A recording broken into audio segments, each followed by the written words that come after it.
Otep à tous, bien-aimés frères et sœurs, nous allons vous parler de l'élection européenne en France, en Europe d'ailleurs, et la dissolution de l'Assemblée nationale par Emmanuel Macron. Nous sommes dans une situation catastrophique. La France est en deuil. La France est en deuil. Vous avez remarqué ça? Emmanuel Macron est venu annoncer la dissolution de l'Assemblée nationale. Il avait porté une veste noire, une cravate noire, une chemise blanche. C'est avec ça qu'on va enterrer les gens. Donc, Emmanuel Macron est en train de faire son deuil. Le deuil de la France. Le deuil de la France où? En Afrique. Et nous allons en parler tout à l'heure. D'abord, je vais vous dire une chose. Cette élection, c'était une catastrophe pour Emmanuel Macron et son parti. Pour la majorité présidentielle, même pour la gauche. Les Jean-Luc Mélenchon quand on a invité au Sénégal, en croyant que c'était un grand et tout machin, ils ont tous été ravagés par Bardella. Le Rassemblement national, ou si vous voulez le Front national, l'ex-Front national, a fait près de 32%. Donc le Rassemblement national aura au moins 30 députés au Parlement européen. Ah oui. Ils ont fait pratiquement le double du score d'Emmanuel Macron ou de sa majorité présidentielle, de son parti. Et pour éviter la joie du Front national, Emmanuel Macron annonce 40 minutes plus tard, dès qu'on a annoncé les résultats, 40 minutes plus tard, Emmanuel Macron vient proclamer la dissolution de l'Assemblée nationale. Et pire, c'est qu'il proclame la dissolution de l'Assemblée nationale. Vous savez quoi? Et on organise les élections dans 21 jours.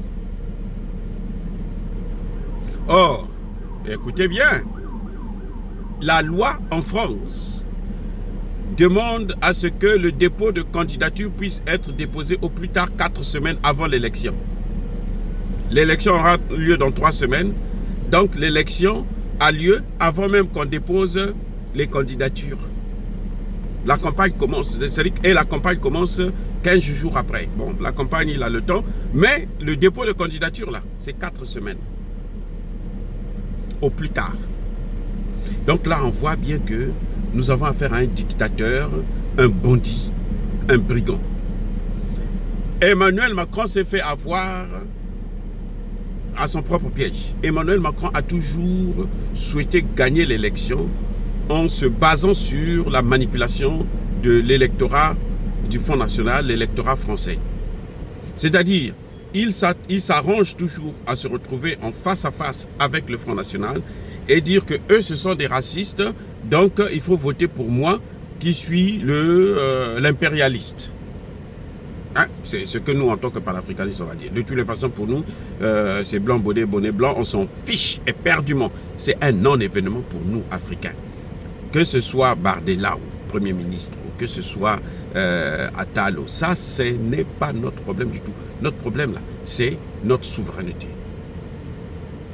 Alors, maintenant, quelles sont les causes de ce tsunami? Parce que c'est pratiquement sur l'ensemble du continent européen. Hein? Le petit continent, là. La vieille Europe, là. Partout, la droite, l'extrême droite l'a emporté. Partout, en Allemagne, en Italie et tout. Ils ont gagné l'élection. Mais pourquoi? Pourquoi la France rejette Emmanuel Macron? Qu'est-ce que les Français reprochent à Emmanuel Macron? Ah oui. Ce que vous voyez là, c'est un vote sanction. C'est ça. C'est ce qu'on appelle vote sanction. C'est-à-dire qu'on veut sanctionner celui qui est à la tête de l'État. On veut le punir parce que ce qu'il est en train de faire, ça ne plaît pas aux gens. Mais ce qu'il est en train de faire qui ne plaît pas aux gens, ça peut être quoi? C'est là où ça devient intéressant. Vous allez entendre les Français vous dire que on rejette sa politique en Ukraine. Très bien. Très bien. Nous aussi, nous rejetons cette politique en Ukraine. Très, très, très, très bien. Ça, c'est une réalité. On rejette sa politique sur l'immigration. Ça, bon, je ne suis pas en France. Ce sont mes frères et sœurs qui sont en France qui subissent cette immigration, ce racisme. On rejette sa politique sur les, comment on appelle ça là, les retraites. Ok. Mais il y a une chose que vous ne les entendez pas dire. Sa politique internationale en Afrique. C'est Emmanuel Macron qui a fait perdre l'Afrique à la France. En tout cas, c'est arrivé, c'est un processus qui a commencé depuis très longtemps. Mais c'est avec Emmanuel Macron que le divorce a été consommé et proclamé. C'est avec Emmanuel Macron. C'est avec Emmanuel Macron que la France a perdu le Sahel. Définitivement. C'est avec Emmanuel Macron que la France a perdu le Centrafrique. Et c'est avec Emmanuel Macron que aujourd'hui la France est en train de perdre le Tchad. Avec la montée en puissance de la Russie qui rentre agressivement dans le système. C'est avec Emmanuel Macron que la France s'est fait humilier au Niger. Quand Emmanuel Macron a refusé de faire partir son ambassadeur, de rappeler son ambassadeur, comme prévu par les textes internationaux, la Convention de Genève notamment. Vous voyez, donc, en fait, le problème c'est ça. La dette de la France ne cesse d'augmenter. La dette de la France ne cesse d'augmenter. Cette année-ci, la France va s'endetter encore à hauteur de près de 300 milliards d'euros. Depuis que Emmanuel Macron est arrivé, depuis un certain temps, la France perd 25% de son PIB à cause de l'Afrique. 25%. C'est-à-dire que le fait d'avoir perdu l'Afrique, là, c'est 750 milliards que la France perd. 750 milliards. Emmanuel Macron est obligé d'assumer ça. Emmanuel Macron veut sortir carrément, veut tuer la 5e République. Il est en train de faire le deuil de la 5e République, la République de la colonisation. Ah, c'est ça, le mot est sorti.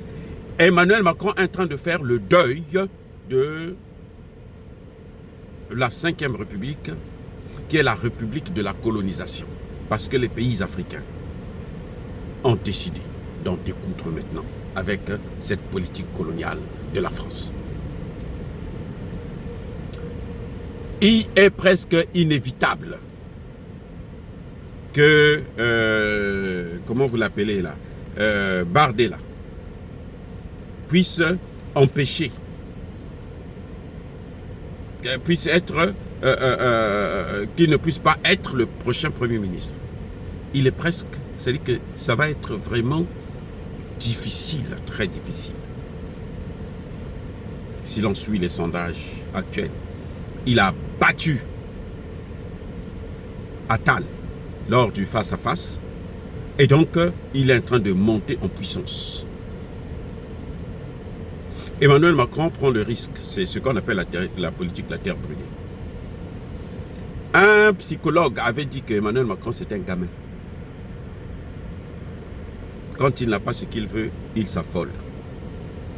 Emmanuel Macron s'est impliqué lui-même directement dans cette campagne, il a échoué.